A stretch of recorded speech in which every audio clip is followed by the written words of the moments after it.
Y el panorama estratégico mundial ha cambiado mucho desde hace 10 años, el último concepto estratégico.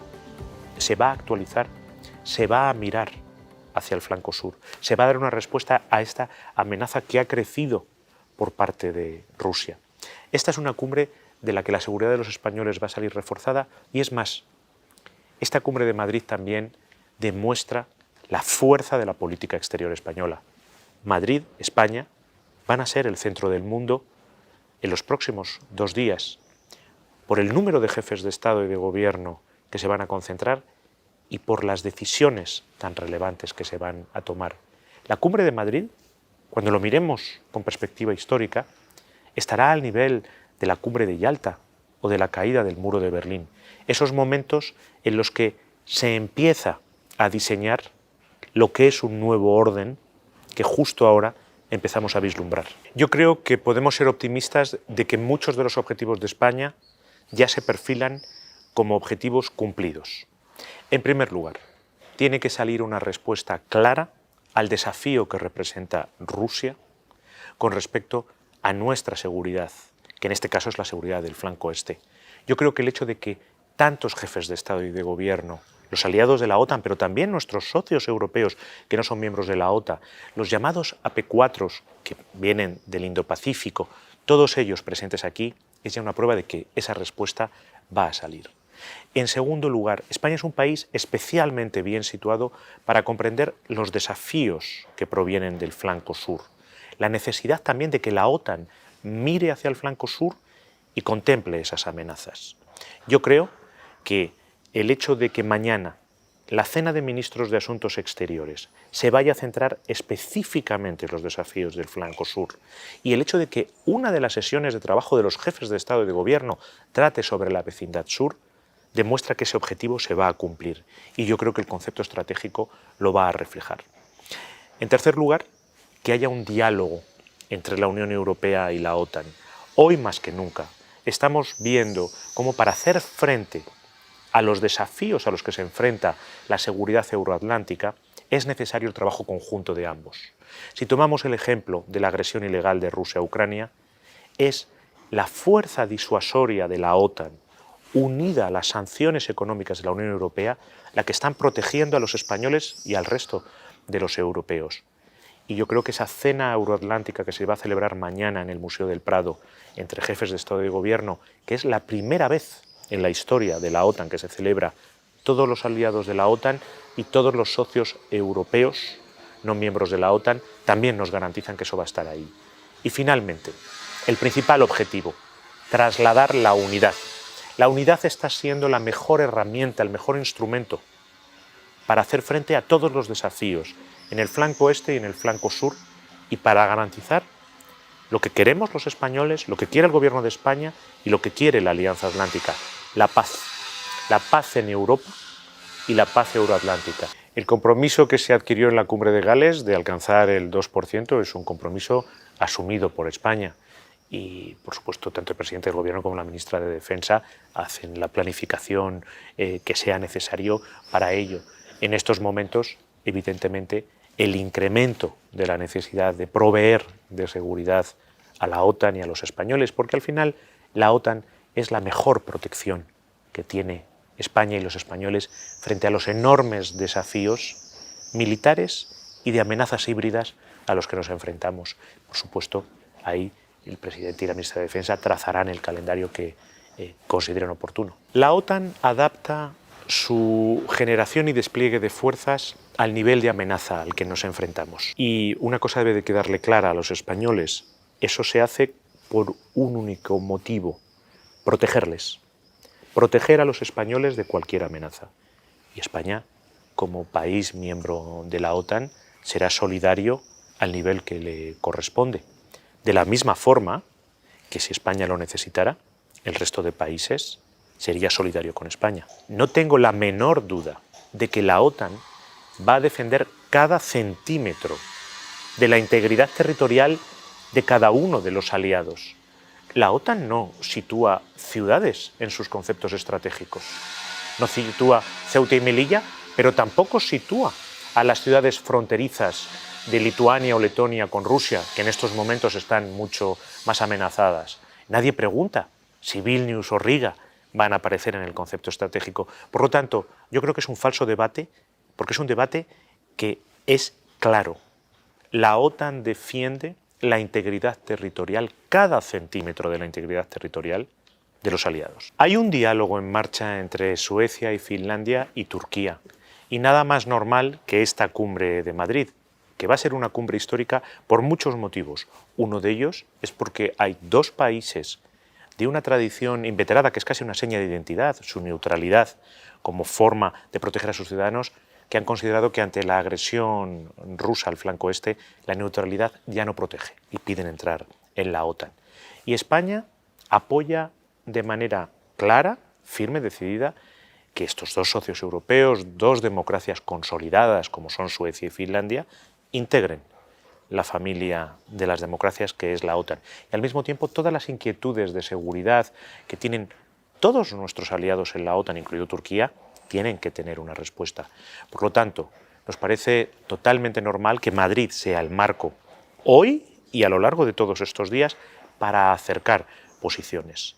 Lo importante es que Suecia y Finlandia entren en la familia de la OTAN y que cualquier inquietud sobre su propia seguridad que pueda tener Turquía quede resuelta. Que sea durante la cumbre de la OTAN o en momentos posteriores, poco importa. Desde luego, nosotros preferiríamos que fuera lo antes posible. No olvidemos una cosa, la OTAN no es una alianza ofensiva, es una alianza defensiva. La OTAN no promueve guerras, no realiza guerras, no fomenta guerras. Lo que sí hace es reforzar sus flancos.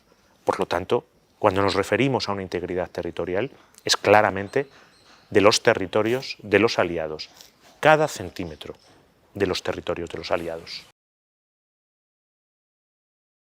España tiene la geografía que tiene y lo que España desea es, con todos sus vecinos, tener las mejores relaciones, que esas relaciones no sean excluyentes de uno con otros y que se basen en unos mismos principios, que es lo que ofrecemos a todos nuestros vecinos. Respeto mutuo, beneficio mutuo, igualdad soberana y no injerencia en asuntos internos. Al final las relaciones de vecindad son relaciones globales y lo que nosotros buscamos, sobre todo con nuestros vecinos de la orilla sur del Mediterráneo, y aquí tenemos en España, en Barcelona, la sede de la Unión por el Mediterráneo, es crear esa región, con ambas orillas, la orilla norte y la orilla sur del Mediterráneo, que presentan muchas desigualdades, pero que tenemos que trabajar todos juntos para crearla.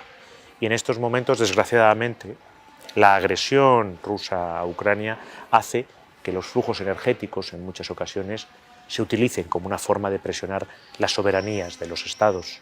Y eso es algo que desde luego la OTAN tiene que reflexionar el cómo enfrentarse a ello.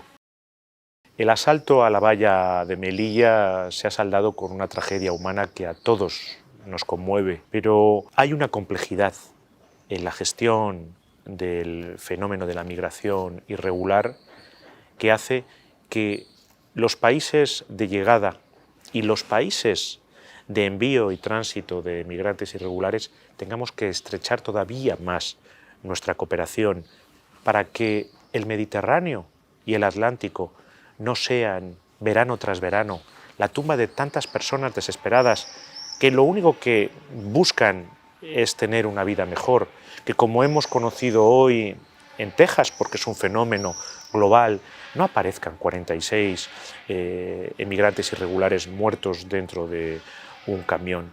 Es un fenómeno muy complejo y hay que actuar sobre las causas profundas de ello. Por eso el Gobierno está poniendo encima de la mesa una nueva ley de cooperación que tiene al Sahel como zona prioritaria y que busca movilizar todos los recursos posibles y situar el 0,7 de la renta nacional bruta en ayuda oficial al desarrollo dentro de esa ley por primera vez en la historia. Por eso, este es el Gobierno que ha modificado la legislación para mejor integración y acogida de los emigrantes. Es necesario cooperar. Es necesario cooperar. El desafío es enorme y lo va a ser mucho más porque la guerra de Vladimir Putin está poniendo bajo gran presión tanto el grano como los fertilizantes a nivel mundial y nos enfrentamos a una crisis alimentaria mundial que va a golpear muy duramente al norte de África y a sus poblaciones y la zona del Sahel. El viernes pasado estuve en Berlín en una cumbre organizada por la presidencia del G7 alemana con un pequeño grupo de países que somos especialmente activos en la respuesta. Hablamos de desafíos enormes que no solamente son desafíos para España o la Unión Europea, son globales. Lo vemos, todos los días tenemos ejemplos de ellos. Sin esa colaboración y sin atacar las causas profundas de ese fenómeno, no podremos gestionarlo. Es un desafío que incumbe a toda África y a la relación entre África y Europa. Como le digo, la frontera terrestre de España con África, que es la frontera terrestre de la Unión Europea con África, si analizamos cualquier criterio que queramos tomar, PIB, renta per cápita, salud materno-infantil, educación, de la Unión Europea y África, probablemente estamos ante la frontera más desigual del planeta. Necesitamos tiempo, necesitamos movilizar una gran cantidad de recursos y necesitamos colaborar África y la Unión Europea para poder solventarlo. El Gobierno de España da una respuesta a todos aquellos problemas que puedan afectar a los españoles en cada momento, incluso cuando son completamente imprevisibles, como fue el COVID-19 o como fue la invasión ilegal rusa el 24 de febrero de Ucrania y todas las consecuencias. El sábado pasado, en el Consejo de Ministros, tomamos toda una batería de medidas económicas para hacer frente a las consecuencias económicas de esa guerra, que por supuesto ni España, ni la Unión Europea, ni la OTAN quisieron. Que lo que queremos es que vuelva la paz. Pero a cada uno de los desafíos que afecta a los españoles, por supuesto, el Gobierno de España va a darle una respuesta. Mirando las últimas encuestas y barómetros que son además externos, es decir, nadie puede considerar que no son objetivos, el 87% de los españoles consideran que España, donde está más segura, es dentro de la OTAN. Yo creo que el apoyo social y de la opinión pública es muy evidente. Pero mire, todos los miembros del Gobierno estamos unidos en unos mismos fines, que es que la paz vuelva a Europa, que los soldados de Vladimir Putin vuelvan al interior de las fronteras de la Federación Rusa, de donde nunca debieron de salir. La OTAN, insisto, no es una alianza ofensiva. La cumbre de Madrid no es una cumbre belicista. Los líderes no se reúnen para preparar ninguna guerra, para fomentar ninguna guerra, ni siquiera de terceros. Nos reunimos para analizar las amenazas sobre los españoles, los europeos y nuestros aliados transatlánticos, y para estar seguro que si esas amenazas se concretizan, como se concretizaron en Ucrania, que no representaba ninguna amenaza para la seguridad o la integridad territorial de Rusia, le daremos respuesta. No se puede negociar una paz en Ucrania porque Vladimir Putin no tiene voluntad de negociar ninguna paz. Cuando se bombardean centros comerciales, maternidades, cuando no hay diferencia entre civiles y militares, ¿qué voluntad de paz es esa? Pero desde luego, ni Ucrania ha querido esta guerra, ni el gobierno Zelensky ha querido esta guerra, ni por supuesto la Unión Europea o la OTAN han querido esta guerra. Desde luego vamos a hacer todo lo posible porque vuelva la paz. Lo vamos a redoblar esos esfuerzos. La unidad de los europeos y nuestros socios transatlánticos es la mejor herramienta.